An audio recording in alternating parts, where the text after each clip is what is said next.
Today, I want to go behind the TV smiles of a popular British daytime show. Now, this is not something I generally tend to report on.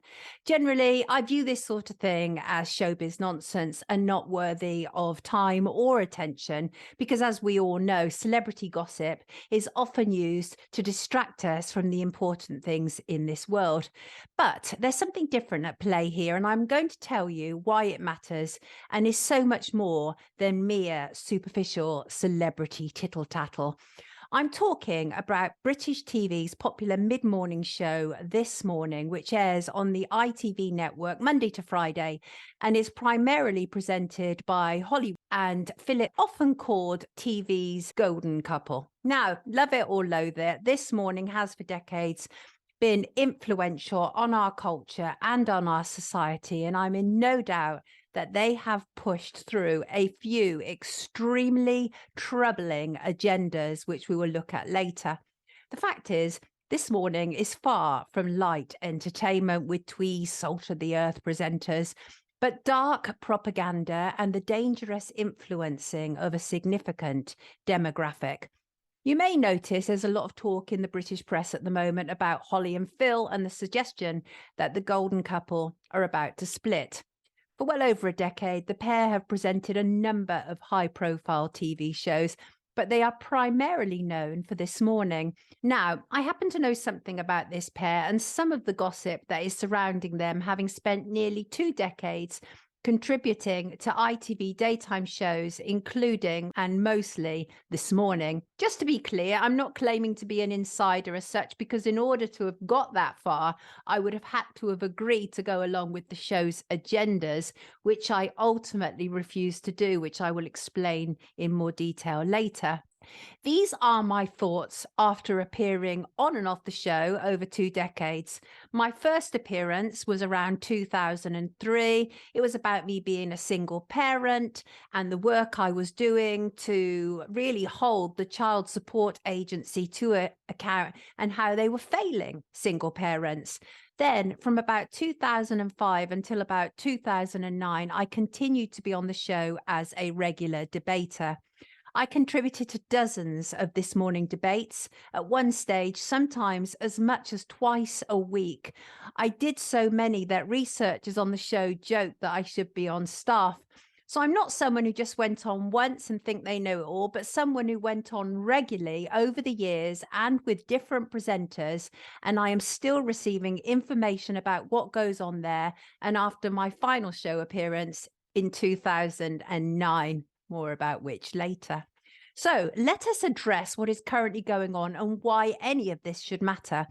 Holly Willoughby and Philip Schofield have been ITV's golden couple for almost 2 decades. They've made a fortune for the broadcasters and for themselves. They have been the face of numerous brands, including Marks and Spencer and We Buy Any Car. She, the girl next door, and he, the silver fox, who we have seen grow up on British TV. For decades, the pair have enjoyed great support from both the British establishment, political and royal, and the media establishment, who have mostly portrayed them exactly how their TV handlers want them to be portrayed, e.g. nicer than nice, cleaner than clean, and not a smidge of controversy about either of them. But it's fake. These people are not who they claim to be. But this happens because many journalists are compromised from digging deeper or exposing what goes on for fear they won't get back on the show. This is often how secrets are kept in media land. People are too busy saving their own necks rather than doing the right thing. Up to now, both Holly and Phil have been protected by the huge ITV PR machine, but someone has pulled a lever over the last year or so, and Philip has found himself increasingly out in the cold. How much longer he can last on the show is anyone's guess, but he might not survive by the time you get to the end of this video. But this video is more about how This Morning is a malignant cancer on British TV and should be banished, rather than simply focusing on the inevitable demise of a British TV stalwart. As a debater on This Morning, I have talked about everything from selective abortion to the impact on young fans when One Direction broke up, and we even took calls, to the sexualization of children and paedophiles in Parliament. Even though I truly loathe This Morning and what it stands for, I am still happy to have been able to use the huge platform to spout truths about establishment and global corruption. The point is that this has been going on for a long time. For like the last 30 years, there's been one focus group after another which have been trying to get this, and they've all got an agenda. And it started with like the paedophile information exchange. They've all got an agenda. They want to bring that age down, and it is to make children even more vulnerable. This Morning is a significant platform, and before I knew better, and that is you shouldn't engage with mainstream media at all, you should just allow it to die off like the dinosaur that it is. But I still felt at the time that it was the right thing to do, to use such big platforms to bring attention to injustices, no matter how little you're able actually to do that. And that's why I did, and proudly so. As an ITV daytime show regular, I have spent hours and hours backstage where all the gossip happens, and it has not been sweet. In my experience, the main presenters, Holly and Phil, are not particularly liked and haven't been for years. That is echoed amongst the general public, but the pair have been protected up until now. The reality is This Morning is full of actors. Poor actors, but actors nonetheless. In fact, it might be easy to dismiss it as nothing but trashy mid-morning TV for unemployed people. But it is so much more than that.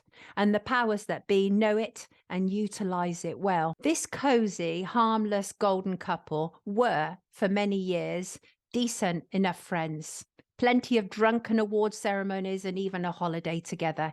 He said she was his rock. He would call her and tell her his problems. But then she owed him. It was because of him that she was on the sofa, and she knew it. For years, it was the silent control between them that everyone on set knew about, as Phil gleefully talked over Holly, and she was seen as little more than his sweet sidekick who smiled demurely. And she played that role to a T, profitably so.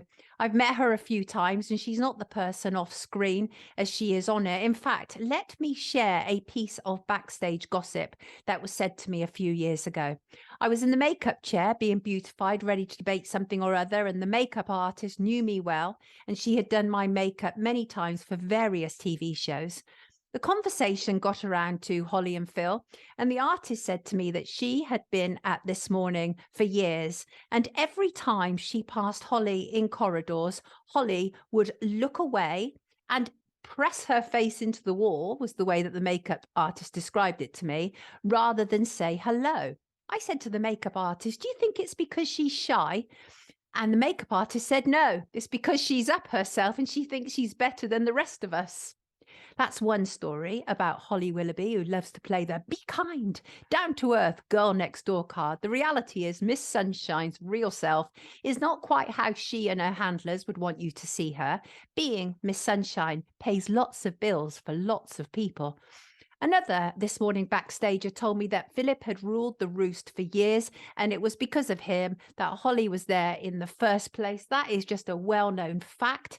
But of course, what's happened in recent years is there's been a conflict.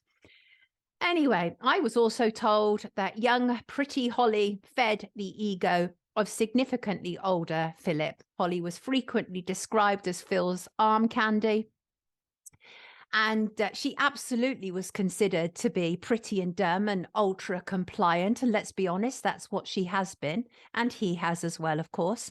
Over the years, though, she's emerged from Phil's shadows as a TV presenter in her own right. None of them are worthy of respect. They have both allowed a great deal of wrongs to happen on their watch, and for which they have both been paid handsomely. To me, they are cowards who put fame before principles. Holly admitted in her own book that she keeps her true opinions to herself because she's scared of being cancelled. How can someone like me, an outspoken journalist, possibly respect somebody like her who maintains the status quo in our media? I spent decades in TV, and that narrow framework cannot ultimately work for me. I realised I'd rather be poor and unknown than rich and famous at the high price people like Holly and Phil are prepared to pay. The last time I appeared on This Morning with Philip was in 2017, although I continued to appear on the show after that, just not with him. This day marked a major clash between Philip and I. The debate was about parents who post questionable pictures of their children online. It was based around Hollywood gossip blogger Perez Hilton, who had posted a picture of himself and his son in the bath. As a journalist who has reported extensively on childhood abuse, including problems with posting children's images online, I was against it. Philip turned on me in a way I had never seen before in any of our debates previously. I held my ground. It wasn't my best debate, given I had 4 people who were actually against me, but I gave it my best shot, and I think I held up pretty well. The Daily Mail reported it like this, and people on Twitter savaged me, saying I was overreacting and had a narrow mind for seeing something wrong with parents bathing with children, which missed the point completely. I had no problem with that. I had a problem with sharing it online, and 8 years later, after the Balenciaga scandal and more, people have caught up and realized there is a real problem with children being sexualized online and the implications of sharing child images online. I was ahead of them and I got slaughtered. Philip, in particular, was raging at me. He called me hysterical, which is what women were called often before they were sectioned, and no doubt what witches were called before they were burned. When the debate ended and the show went to adverts, Philip came over to me off camera and jokingly apologized for his savagery. I didn't care. I'd fought back and I'd caught a glimpse of something that day, and I was not at all surprised when I didn't appear on the show again with him, ever. 3 years later, when they did his staged coming out as a gay man on the show, I realized why. I think I had triggered him. Because Perez Hilton is gay, and I believe Philip took offense at my position, perceiving it as homophobic, but it wasn't. I just think there's something really off about posing a picture of you and your son in the bath. I appreciate that the picture showed very little, but it suggested much. And I've worked in this area and I know how paedophiles take stuff offline. Oh, and FYI, while we are talking about Philip Schofield being gay, he didn't choose to come out of the closet voluntarily. He married a woman knowing he was gay. He perpetuated the lie for decades that he was straight, but something forced his hand. Yes, it was the age-old newspaper blackmail where Murdoch's The Sun newspaper had got hold of the story, and allegedly another one, and had negotiated with him to give him his coming out interview. It was all stage managed, including the fake moment with Holly. It was so stage managed that even one of his so-called biggest critics, Dan Wootton, now at GB News, wrote a sympathetic piece in The Sun about him and what it's like to be gay. For the last 2 years, Philip has been dogged online by rumours of a close friendship with a young man who had a job as a runner on This Morning. It seems that Philip also socialised with him, and there are videos online of he and Philip dining out in the day and in the night. Then the young man who Philip had known since he was a kid at a stage school and where Philip was a patron left This Morning under something of a cloud, and very little has been said about him ever since in the mainstream. However, excuse me, the Mail on Sunday felt his departure was of sufficient interest because they ran this piece this weekend. All very interesting, isn't it? There are allegations that The Sun had the story of Philip's alleged relationship with the young showrunner, and that's what forced Philip's hand to come out. It is an allegation. Neither Philip nor the man have commented on this, but this is a story that is not going away, as even a cursory glance online will confirm. Now, let's look closer at who has supported Holly and Phil for years, the power behind the throne, as it were. Well, that would be their editors, aka their handlers. For all the time I've spent at This Morning, I've only met the 2 editors twice, but I am in no doubt that I have frequently rubbed them up the wrong way. Martin Frizzell, primarily. He is senior He's a long-standing TV editor and media man. He is also married to journalist Fiona Phillips. There is absolutely no doubt that our positions on a number of issues severely clash. Probably most notably to do with the trans issue. I absolutely did not support this morning exploiting young, confused children for TV entertainment, and I made my views known to no avail. But the topic that divided us the most was when it came to covering the disappearance of Madeleine McCann. At the time of Madeleine's reported disappearance in 2007, Martin Frizzell was the boss of ITV's early breakfast show, and he played a monumental role in sealing the deal that Madeleine McCann was abducted, and literally just hours after the police had been alerted. Hearing Frizzell recall that time, and he claims he gave a caller a punt, right? Which means he kind of took a gamble on it.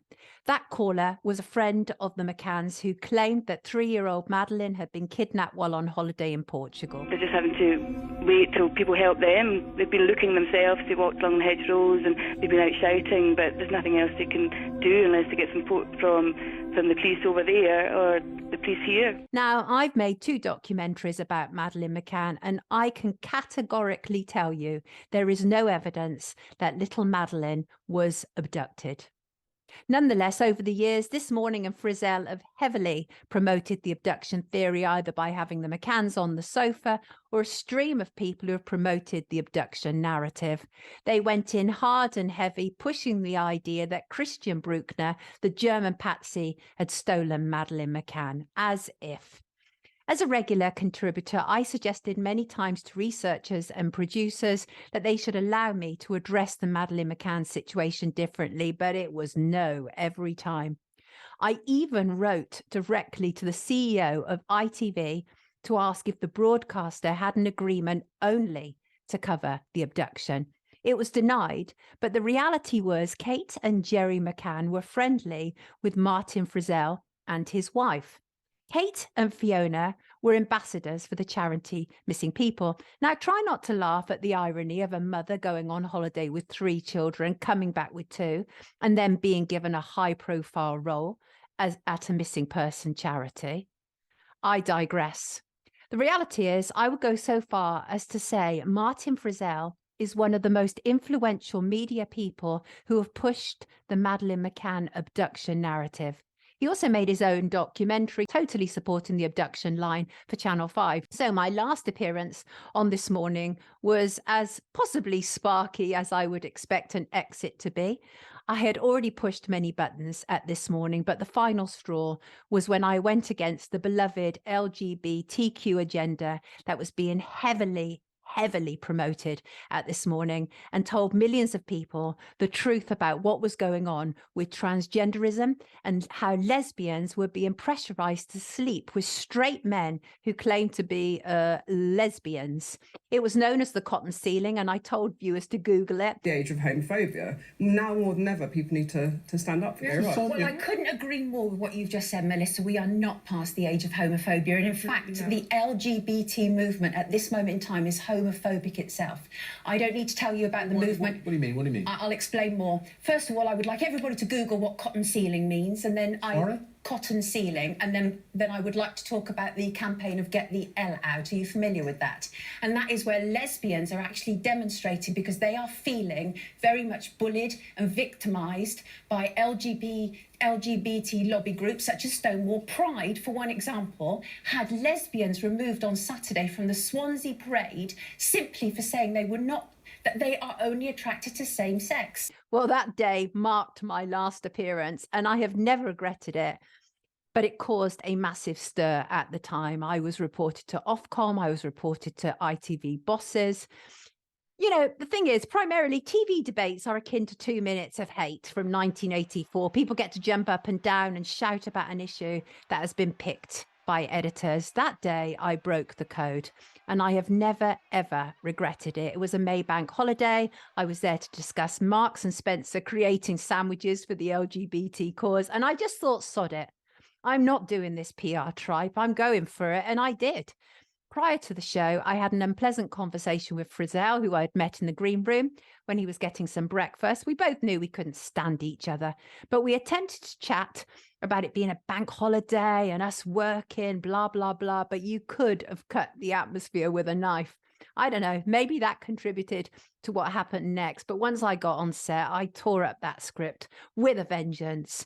And I just told the hosts and viewers about the real problems to do with LGBT, and everything kicked off, including me, off the show forever. But I don't care. I didn't then, and I don't now. I had made my point spectacularly. It made headlines, and Google cotton ceiling went to the top of Google searches. It was worth it. Every single bit of it. Now, back to Holly and Phil. So they royally effed up, obviously, in the public's eye when Queen Elizabeth II died and they were alleged to have skipped the queue to see her lying in state. Here they are at the event with Martin Frizzell, their handler.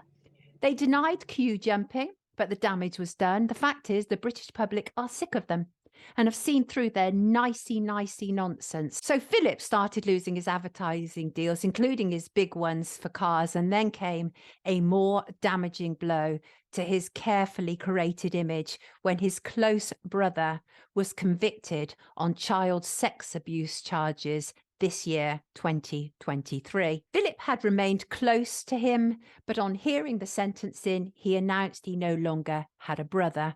No doubt this was driven by pressure from his handlers, who could not have TV's Mr. Nice Guy tainted with the unsavoury whiff of a paedophilic brother. Now, I want to look at why This Morning is so much more than a basic mid-morning TV show, and how Holly and Phil's fluffiness has been so potently and dangerously used against us, the people.